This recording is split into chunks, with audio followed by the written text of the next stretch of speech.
Hello friends, जैसे कि कल हमने ब्रिटिश संविधान के अंतर्गत या ब्रिटिश कार्यपालिका के अंतर्गत सम्राट या राजमुकुट के बारे में अध्ययन किया था और उन दोनों के एक दूसरे के रिलेशनशिप या रिलेशंस के बारे में बताया था और उनमें समानताएं और अंतर का अध्ययन किया था, उनकी क्या शक्तियां हैं उसका अध्ययन किया था। आज हम ब्रिटिश मंत्रिमंडल एवं प्रधानमंत्री का अध्ययन करेंगे। हम बात करते हैं कि मंत्रिमंडल का कैसे उद्भव हुआ ब्रिटिश एग्जीक्यूटिव में। तो मंत्रिमंडल की अगर हम बात करते हैं तो उसकी जो जर्नी है वो प्रीवी काउंसिल थी। प्रीवी परिषद वह अभिकरण है जिसके द्वारा क्राउन के अधिकांश औपचारिक कार्य संपन्न होते थे। इस प्राचीन संस्था से ही मंत्री परिषद शब्द की उत्पत्ति हुई। अब बात करते हैं हम कि प्रीवी काउंसिल थी तो मंत्रिमंडल की उत्पत्ति क्यों हुई। तो प्रीवी काउंसिल से मंत्रिमंडल का उदय इसलिए हुआ कि उसके बहुत बड़े आकार के कारण प्रीवी काउंसिल परामर्शदात्री समिति के योग्य न रह गई थी। इसलिए सम्राट कुछ प्रमुख तथा निजी सदस्यों से विचार विमर्श करने लगे, जिसे हमें शुरू में काबाल कहा गया क्योंकि उनके फर्स्ट अल्फाबेट से मिला के काबाल शब्द बना था और यहीं से कैबिनेट अथवा मंत्रिमंडल की उत्पत्ति हुई। तो हम कह सकते हैं कि यद्यपि शासन का प्रत्येक कार्य सम्राट के नाम पर किया जाता है, परंतु इंग्लैंड में वास्तविक कार्यपालिका शक्ति कैबिनेट में ही निहित है।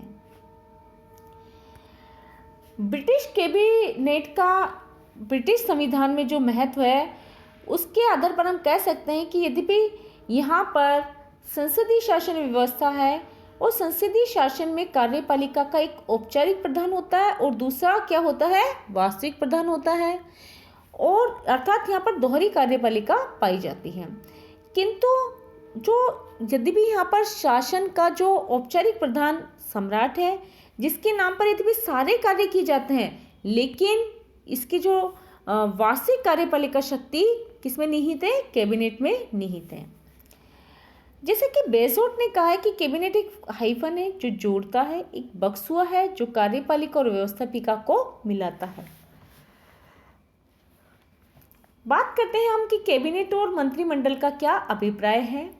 तो मंत्रिमंडल का आशय हम उस राजनीतिक समिति से लगा सकते हैं जो प्रधानमंत्री के नेतृत्व में, किसके नेतृत्व में, प्रधानमंत्री के नेतृत्व में कार्यपालिका शक्तियों का प्रयोग करती है।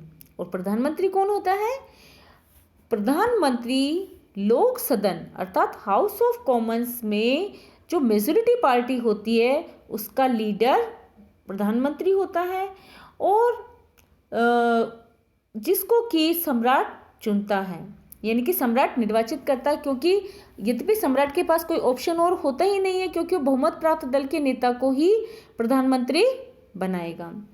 जैसे कि मुनरो ने कहा है कि मंत्रिमंडल राजमुकुट के नाम पर प्रधानमंत्री द्वारा नियुक्त किए गए उन राजकीय परामर्शदाताओं की समिति को कहा जा सकता है जिन्हें लोक सदन के बहुमत का समर्थन प्राप्त हो। कैबिनेट में briefly be defined as a body of royal advisors chosen by the prime minister in the name of the crown with approval of majority in the house of commons। बात करते हैं हम मंत्रिमंडल की प्रणाली की और उसकी विशेषताओं की। मंत्रिमंडल का गठन कैसे होता है।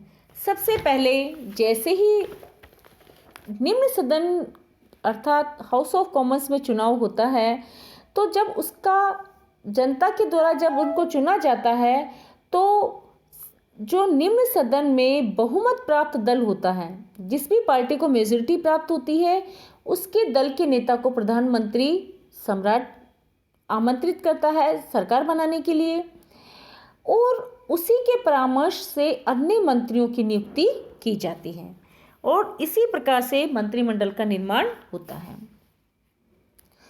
यहाँ पर यद्यपि सम्राट की इच्छा का महत्व ज़्यादा नहीं होता है, वो बाध्य होता है उसको चुनने के लिए। अब बात करते हैं हम कि मंत्रिमंडल की क्या व्यवस्था होती है। तो इसकी सबसे पहली व्यवस्था है कि सम्राट मंत्रिमंडल की बैठकों से बाहर है, अर्थात सम्राट की वास्तविक कार्यपालिका से पृथकता है। अर्थात मंत्रिमंडल की बैठक सम्राट की अध्यक्षता सम्राट के द्वारा नहीं की जाकर किसके द्वारा की जाती है? प्रधानमंत्री के द्वारा। जैसा कि पहले सम्राट ही कैबिनेट की अध्यक्षता करता था, लेकिन जॉर्ज पंचम को, जिन्हें की इंग्लिश का ज्ञान नहीं था, उनके समय से ये था कि वो उसमें आते ही नहीं थे, इसलिए उनका जो सीनियर मोस्ट था वो उसकी अध्यक्षता करने लगा। और बाद में यह एक कन्वर्सेशन बन गया कि सम्राट कभी भी मंत्रिमंडल के बैठकों की अध्यक्षता नहीं करेगा, वरन कौन करेगा? प्रधानमंत्री।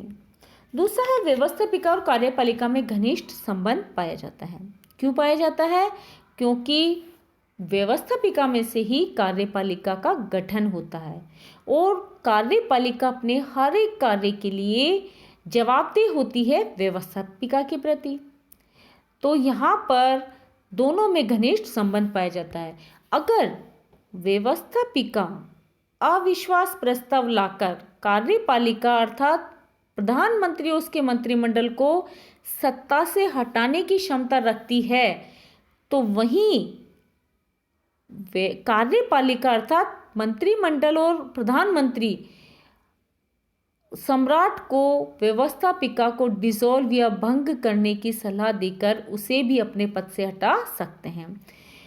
तो इस प्रकार से दोनों में घनिष्ठ संबंध पाया जाता है। बात करते हैं हम मंत्रिमंडल का सामूहिक उत्तरदायित्व, कलेक्टिव रेस्पॉन्सिबिलिटी।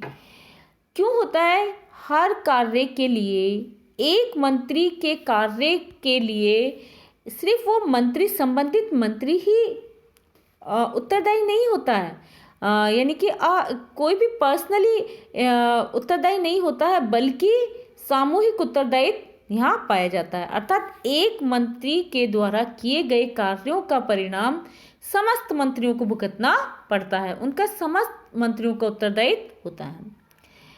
इसी प्रकार से मंत्रियों का व्यक्तिगत, इसका मतलब ये नहीं कि उनका व्यक्तिगत उत्तरदायित्व नहीं होता, बल्कि व्यक्तिगत उत्तरदायित्व भी होता है।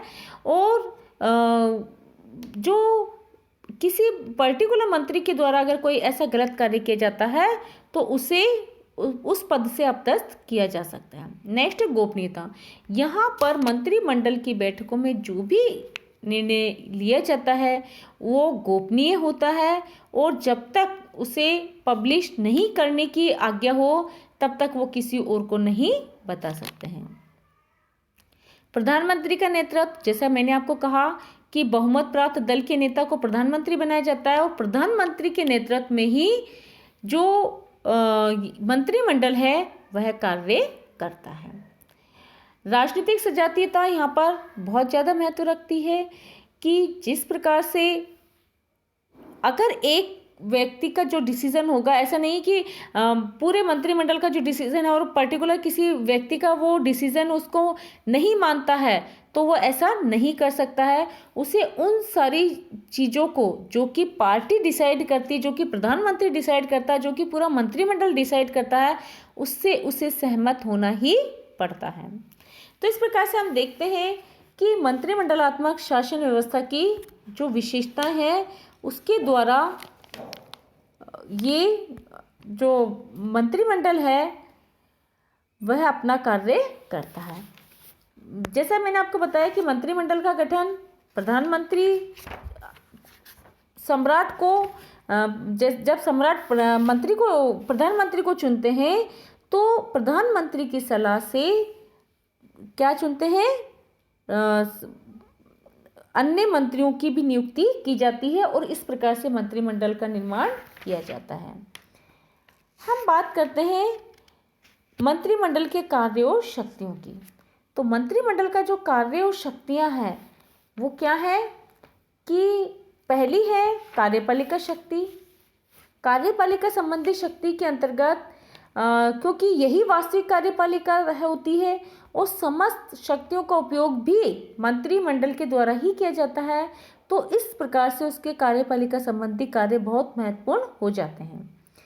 जैसे फॉर्मेशन ऑफ नेशनल पॉलिसी, राष्ट्रीय नीति का निर्धारण करना, जिसमें वास्तविक कार्यपालिका के रूप में मंत्रिमंडल राष्ट्रीय नीति की रूपरेखा परिभाषित करता है, उसे निश्चित करता है और देश और विदेश में उत्पन्न प्रत्येक सामयिक समस्या का हल निकालता है। इसी प्रकार से राष्ट्रीय कार्यपालिका पर सर्वोच्च नियंत्रण मंत्रिमंडल के द्वारा ही किया जाता है। मंत्रीगण विभिन्न विभागों के अध्यक्ष होते हैं और अपने विभागों का वो संचालन करते हैं, उनके कार्यों की देखभाल करते हैं। सम्राट की समस्त कार्यपालिका शक्तियों का प्रयोग कौन करता है? मंत्रिमंडल ही करता है। और साथ में यह समन्वय कार्यकारी भी करता है। कोऑर्डिनेटिंग फंक्शन भी कैबिनेट का एक बड़ा प्रमुख कार्य है। नेक्स्ट हम बात करते हैं व्यवस्थापन संबंधी कार्य की। यद्यपि मंत्रिमंडल का जो प्रमुख कार्य है वो प्रशासनिक कार्य है, लेकिन साथ में वह विधि निर्माण के क्षेत्र में भी संसद का नेतृत्व और उसका पथ प्रदर्शन करता है।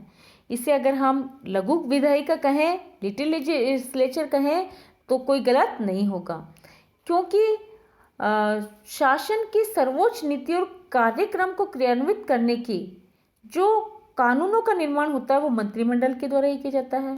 सरकारी अधिकारी वैधानिक परामर्श के आधार पर जिन विधेयकों का प्रारूप तैयार करते हैं, मंत्रिमंडल ही उन्हें अंतिम स्वीकृति देता है और संसद में प्रस्तावित करता है और बहुमत होने के कारण बहुमत के समर्थन से उन्हें पास भी कराता है।